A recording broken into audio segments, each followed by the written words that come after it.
Shut up! You will marry him or you leave this house. I must remove you from this family and send you to where you belong. Your first time of coming across my post, don't forget to like, comment and follow for more exciting and interesting stories. Chioma was just 18 years old.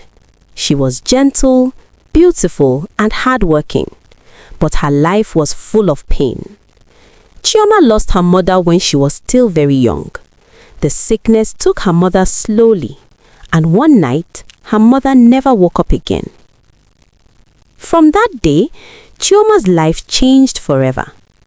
Her father, Mr. Okafor, tried to take care of her, but after some years, loneliness pushed him to remarry.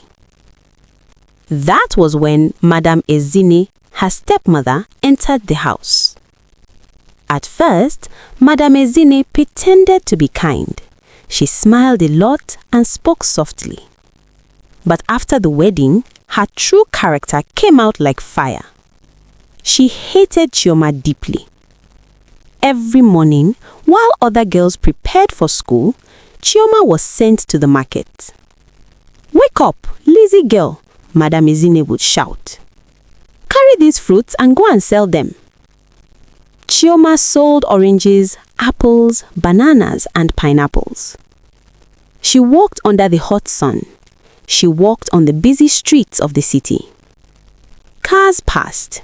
People shouted. Dust covered her feet. At night, when she returned home tired and hungry, her stepmother collected all the money. "Give me everything," Madam Ezine will say. "You don't deserve to eat my food." Sometimes Chioma slept hungry. Sometimes she cried quietly at night. Her father noticed but said nothing. Madam Ezine had controlled him. Each day, the wickedness grew worse. One evening, Madam Ezine sat down and smiled a dangerous smile. "I will remove this girl from my house forever," she said to herself. That was when she planned the marriage. One day, Madam Ezine called Chioma. "You are now a woman," she said. "I have found a husband for you." Chioma was shocked. "Please, Mama," Chioma begged. "I want to continue my small learning. I am still young." Madam Ezine slapped the table. "Shut up! You will marry him or you leave this house." Chioma cried and cried, but no one helped her. The man Madam Ezine chose was called Emeka, also known as Emma the Recycler. In the city, people laughed at him. They saw him pushing a cart, picking plastic bottles and metals. "He is poor," people said. "He smells. He is useless." Madam Ezine smiled with joy. "Yes, this is perfect," she thought. Let Chioma suffer forever. Chioma met Emma only once before the wedding. Emma spoke gently. His eyes were calm. He did not shout, but Chioma was afraid. "This is my end," she cried silently. The wedding was small and rushed. No joy, no celebration. Madam Ezine pushed Chioma out of the house with her small bag. "Go and suffer," she shouted. That night, something strange happened. Instead of going to a poor shack, Emma told Chioma to enter a car. A big black car stopped in front of them. Chioma's heart beat fast. "Where are we going?" she asked. Emma smiled but said nothing. The car drove deep into the city. Bright lights filled the road. Finally, the car stopped in front of a huge mansion. Chioma's mouth opened. "Is this a mistake?" she whispered. Security men bowed. The gate opened slowly. Inside was beauty, light, and luxury. Emma turned to Chioma and said softly, "Welcome home, my wife." Chioma was shaking. Emma then removed his dirty jacket. "I am not a recycler," he said. "My name is Chief Emeka Okori." He explained everything. He was a billionaire. He owned recycling companies across the country. He lived simply to understand life and find a wife with a pure heart. "I saw you in the market," he said. "You were kind even when you had nothing." Chioma fell to her knees and cried. From that day, her life changed. But the story did not end there. When Madame Ezine heard the news, her heart burned with anger. "What? That girl? A billionaire?"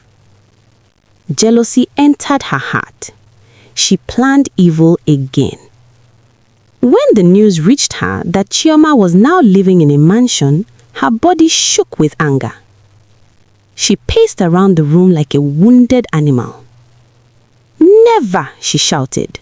"That girl must not enjoy peace." Jealousy filled her heart like poison. She remembered how she forced Chioma into marriage, how she laughed when Chioma cried, how she thought Chioma's life had ended. Now, the same Chioma was called Madame Okori, living in wealth and honor. Madame Ezine clenched her teeth. "If I cannot destroy her with poverty, I will destroy her with shame." The next morning, Madame Ezine dressed in her best clothes and went into the city. She went straight to the street where Chioma used to sell fruits. She began to spread lies. "Do you know that girl Chioma?" she asked. "She is not a good girl. She trapped that man with tricks." Some people listened, some nodded, some carried the story further. Soon, whispers started moving like wind. Inside the mansion, Chioma noticed strange looks from some workers, but her husband, Chief Emeka, noticed first. "Do not fear," he told her. "Truth has a loud voice." Madame Ezine was angry when the lies did not break Chioma. She planned another evil. Madame Ezine contacted some bad people in the city. They loved money and trouble. "I will pay you well," she said. "Just scare that girl." One evening, Chioma was returning from charity work. She loved helping street children because she remembered her past. Suddenly, a car blocked her way. Men jumped out and shouted. Chioma screamed. Before anything bad happened, security guards appeared. The men ran away. Cameras had recorded everything. That night, Chief Emeka's face was hard with anger. "This is no longer a joke," he said. Investigation started. Madame Ezine knew danger was coming, so she tried one last move. She went to Chioma's father. "Your daughter has forgotten you," she cried falsely. "She is proud now." Chioma's father was confused and hurt. But Chioma came herself, knelt before him and told him the truth with tears. The old man cried. "I failed you," he said. Madame Ezine's lies fell apart like broken glass. The city police traced the attackers back to Madame Ezine. She was invited for questioning. At first, she denied everything, but evidence was strong.